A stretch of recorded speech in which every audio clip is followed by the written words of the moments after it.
변호인단이셨던가요? 예, 예, 그렇습니다. 그 사건의 뭐 개요를 간단히 좀 일단 설명을 하시고 제가 구체적으로 몇 가지 좀 여쭤보도록 하겠습니다. 예, 그 서울시 어떤 사건인가요? 그 유성 씨가 서울 마이크를 조금만 더 가까이 해주시면 좋겠습니다. 그 탈북자 출신의 그 유성 씨가 서울시 공무원에 재직하고 있을 때 남한의 이제 탈북자 정보를 3회에 걸쳐서 북한에 전달하는 등 9개의 간첩죄로 이제 기소가 된 사건이었습니다. 결국 간첩죄로 기소가 됐죠. 예, 유성 씨가. 예, 예, 기소가 됐는데 이제 그게 무려 이제 9개나 기소가 됐었는데 그게 이제 1심에서 전부 무죄가 났었고요.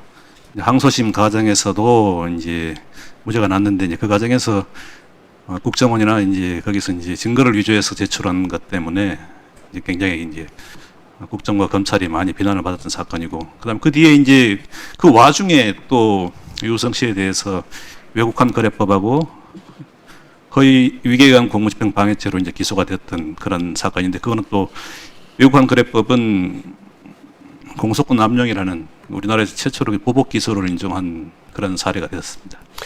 일단 이 사건은 크게 두 가지 줄기죠. 하나는 국정원과 검찰이 합세해서라고 표현해도 맞을 것 같은데 합세해서 구체적으로 간첩 사건 관련해서 증거를 조작했다는 거고. 근데 예. 중국 관련 무슨 서류였죠? 그게? 예, 예, 출입국 기록이었습니다. 출입국 기록이었던가요? 예, 예. 그 증거를 조작해서 결국 기소에까지 이르렀던 것이고, 그것이 나중에 발각이 돼서 이제 최종 무죄 선고가 났죠. 예, 예. 그런데 문제는 그 다음에 사건이 좀 더 문제가 있다고 저는 보여지는데, 이른바 보복 기소라고 하는 면이지 않습니까? 예. 그거에 대해서 어떤 보복 기소였다는 거죠? 그게? 2014년 2월 달에 이제 중국에서 해신이 왔어요. 검찰 측 제출에 출입국 기록이 위조됐다. 이 해신이 와서 굉장히 시끄러웠거든요. 네. 그래서 뭐 국정원장이라든지 대통령도 이제 사과를 하고 그런 상황이었는데, 이제 탈북자 단체에서 유성 씨에 대해서 두 개의 이제 외국환 거래법하고 위계관 공무집행 방해로 고발이 됐어요. 네. 고발이 되자마자 그 사건은 원래 검찰들이 조사하지도 않습니다. 그리고 옛날에 불기소가 됐기 때문에 그냥 각하하는 사건이에요. 근데 대검찰청에서 그냥 수사관 3명, 4명 동원하고 그냥 중앙지검에서 조직적으로 굉장히 심하게 조사를 해버리더라고요. 잠깐만요. 그게 그 사건을 다시 제기하게 된 것이 고발이 또 이루어졌다는 말씀인가요? 네, 탈북자 단체에서 고발을 했었습니다. 탈북자 단체를 그러면은 그것도 이른바 고발사주 형태였던가요? 뭐 예. 확증은 없으나 그렇게 혹시 했다고 짐작하시나요? 고발이 너무 웃기는 게 신문 기사 2장 가지고 고발을 했어요. 탈북자 단체에서 예, 예. 혹시나 그것이 검찰하고 뭐 물밑 교류가 있었다고 의심은 하시나요? 그것이? 저희들 의심하는데 이제 객관적 증거가 이건 없으니까. 증거는 없어서 뭐라고 하긴 어려우나 우리 양승봉 변호사님은 검찰과 좀 뭔가 사전에 교감이 있게 고발한 건 아니냐는 의심을 당사자들은 하고 있죠. 네, 하고 있습니다. 그런데 그것이 촉발이 돼서 이미 기소유예 처분됐고 사실 처벌조차 하지 않았던 게 다시 수사가 됐다는 건가요? 2010년에 불기소가 됐었거든요. 네. 근데 이제 2014년에 아까 말씀드렸던 증거 조작이 밝혀지니까 4월경부터 시작해서 굉장히 대대적으로 조사를 하더라고요. 그러니까 그게 너무 좀 이례적이죠. 그러면은 그냥 기소유예 처분된 사건을 그냥 제기하기 어려우니까 어찌됐든 고발이 들어온 것을 핑계 삼아서 다시 재기 수사했다 이렇게 좀 보여지는 사건인가요? 그런 고발장 자체가 원래 조사하지 않습니다. 그런데 이제 기소유예까지 된 사건이잖아요. 네. 근데 그걸 대검찰청에서 수사관을 파견하고 검사들 여러 명이 동원돼 가지고 아주 그냥 밀도 높게 하더라고요. 그게 어디로 파견됐다는 거죠? 검사들이? 대검찰청에서 서울중앙지검으로 서울중앙지검에 검사들이 몇 명이나 수사를 했던가요? 2~3명 정도가 했습니다. 그 사건을 가지고. 집중적으로 보통은 이제 그런 고발 사건은 이미 기소유예 처분된 사건이고 예. 그다음에 고발장을 보더라도 언론 기사 정도 한 뭐 2억 개 붙여서 한 고발장이니까 보통은 각하되거나 크게 신경 쓰지 않는 사건임에도 불구하고 그것을 가지고 수사했다는 건가요? 예, 그렇습니다. 경찰한테 보내거나 아무튼 조사 자체를 하기 힘든 그런 사건이었습니다. 근데 검사가 직접 제기해서 검사들이 직접 수사를 했다는 거죠? 예, 그렇습니다. 얼마 동안 수사를 했던가요? 2~3개월 정도 했는데 네. 그때가 이제 항소심 국가보안법 아까 말씀드린 9개 사건 이제 선고를 앞두고 있는 사건 그 시기였거든요. 예. 좀 굉장히 저희들 좀 그때 후달렸어요. 막말로 이렇게 그 변론도 힘들어 죽겠는데 갑자기 뜬금없이 그런 게 들어오니까 굉장히 좀 그때는 아직 무죄 선고가 나기 전이었다는 건가요? 항소심 무죄가 항소심 무죄 나기 전, 그러니까 증거 조작이 밝혀지고 예, 그러면서 이제 핀치에 몰리니까 이른바 그런 식으로 검찰이 수사를 했다는 건가요? 그때 비난 많이 받았었거든요. 그래서 그 사건이 어떻게 지금 결론이 났죠? 이른바 보복 수사라고 했던 것은 외국환 거래법에 대해서는 1심에서 배심원들이 다수가 보복 기소라고 했어요. 1심에서. 네. 근데 판사가 그걸 안 받더라고요. 그리고 나서 이제 고등법원에 가서 비로소 보복 목적의 기소다고 이제 공소권 남용이라고 외국간 거래법에 대해서는 무죄를 기각을 했습니다. 공소 기각을. 공소기가. 예, 그 대법원에서도 그게 확정이 됐고요. 그러니까 이게 공소권 남용으로 공소기각된 게 거의 없는 것 아닌가요? 저는 기억이 없는데 그런 사건이 있었던가요? 보복 기소 처음입니다. 보복 기소로 공소기각된 것은 우리나라에서 처음입니다. 이 사건을 봤을 때 어떤 소외랄까요? 우리 양 변호사님이 느끼는 바가 어떤 거죠? 그러니까 지금 검찰 개혁 관련돼 가지고 논의가 정말로 훌륭한 게 검사들도 잘한 거 많이 있거든요. 저는 만약에 검사들이 그 당시에 이미 수사권을 견제하고 관리 감독하는 입장이었으면 이런 유의 사건이 아예 발생이 안 됐을 거라고 생각을 해요. 그런데 이제 수사의 방향성, 지향성이 있잖아요.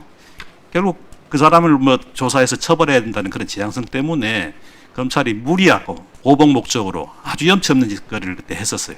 그러면 양 변호사님께서 보시기에 그 어떤 그런 무리한 기소에 무리한 보복 수사가 된 것이 검찰의 어떤 수사 개시권의 문제라고 생각을 하시는가요? 아니면은 여러 가지 검찰의 다른 복합적인 요인이 있다고 생각하시는가요? 국가보안법 사건에서 검찰이 제 역할을 안 했었거든요. 왜냐하면 그 사건이 굉장히 좀 지금 지나고 보면 좀 터무니없는 게 그 북한 지역에 있는 그 연선이라 해야 되나요?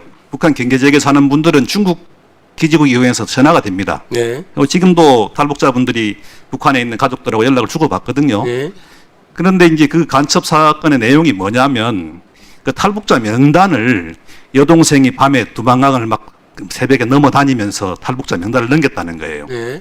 너무 웃기잖아요. 네. 지금도 사진 찍어가지고 그냥 바로 보내볼 수 있는데 네. 그걸 이제 국정원에서 그런 식으로 이제 맞춰가지고 그 3회에 걸쳐서 두방강을 왔다 갔다 하면서 이제 간첩죄를 했다고 하는데 예를 들면 그 당시에 이제 검사가 수사권을 견제하거나 관리 감독하는 지였다면 얼마나 터무니없겠어요. 이런 수사가. 그때 이미 이제 견제가 될 수 있었는데 그러지 못했다는 것은 검사도 보충 수사를 하면서 계속 여동생을 조사해가지고 유죄로 만들어 나갔었거든요. 유성 씨에 대해서. 그러니까 자기들이 거기에 대해서 이제 객관적인 입장이 안 되는 거죠. 못 되는 거죠. 그래서 저는 지금 이 논의가 굉장히 좀 중요하다고 생각을 합니다.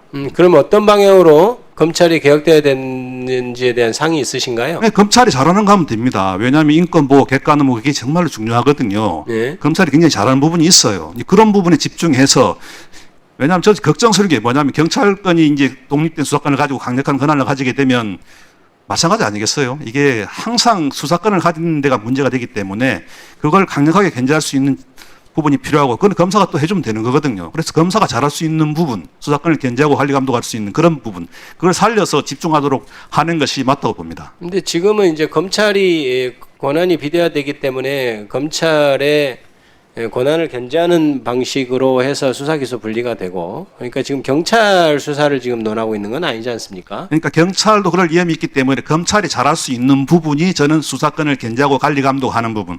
그래서 아까 뭐 보안 수사권이나 보안 수사 요구권 이런 말씀 많이 하셨잖아요. 네. 보안 수사권은 있어서는 안 되고요. 보안 수사 요구권 같은 경우는 저는 반드시 그 잔존을 시켜야 된다고 생각하거든요. 그래서 개인의 인권이라든지 아니면 수사 방향의 적절성이라든지 공정성 이런 부분에 대해서는 검찰이 담당하는 것이고 그게 이제 기소를 담당하는 역할이죠. 결국. 그런데 지금 이제 수사 지휘권이 이제 있는 것도 아니고 예, 예. 만약에 이제 그거는 이제 조금 요새 그 검찰 개혁안이나 이런 걸 좀 약간 다른 방향이긴 한데요. 말씀이 나왔으니까 말인데 그거 통제라고 지금 표현했나요? 저는 이건? 제가 말씀드린 것은 보안 수사권하고 보안 수사 요구권인데 네. 보안 수사권은 저는 없어야 된다고 보거든요. 있어야 된다고 생각하고. 예, 보안 수사 요구권은 있어야 된다고 생각하는 사람입니다. 그럼 요구권 자체로 충분히 그것은 뭐 견제라고 표현하셨으니까 제가 그 표현을 쓴다면 가능하다고 생각하신가요? 그 부분은 제가 말씀드리기가 힘든 것이 뭐냐면 저희들이 그 일선의 현장에서 뛰고 보면은 그런 부분 있잖아요. 이 검찰 개혁이 이루어지고 나서 그 뒤에 일어날 부분에 대해서도 정말로 앞으로 이제 뭐 국회뿐만 아니고 여러 군대에서 이제 미리 준비를 해서 그런 어떤 문제가 좀 안 생기도록 준비를 해야 되지. 그건 좀 예측하기 좀 힘들어요, 솔직히 말씀. 아무래도 지금 현재 시점에서는 검찰이 수사 기소를 권을 다 갖고 있어가지고 그동안의 수사 효율성만을 강조해서 권한이 좀 집중된 면이 있었고 그 부분에 대한 어떤 견제를 어떻게 이뤄낼 것인가 하는 점에 지금 개혁안이 초점이 맞춰져 있는 것입니다. 그래서 예. 검찰 개혁이 당연히 그 필요성을 인정하시는 거고 특히 유성 사건만 봐도 그렇잖아요. 예, 예. 그런 부분 인정하시는 것 같고 다만 아까 얘기하는 무슨 이건 지금 방향과 좀 다른 부분이긴 한데 경찰 문제를 또 얘기하시는데 그 부분은 보안소의 요건을 충분하다 이렇게 지금 생각하시는 거죠? 충분한지 그거는 솔직히 아, 장담 그건 못 또 드리겠지만 논의해봐야 된다는 취지신가요? 걱정이 많아서 그렇습니다. 예. 네, 잘 알겠습니다. 이 정도로 하겠습니다. 예. 네, 수고하셨습니다.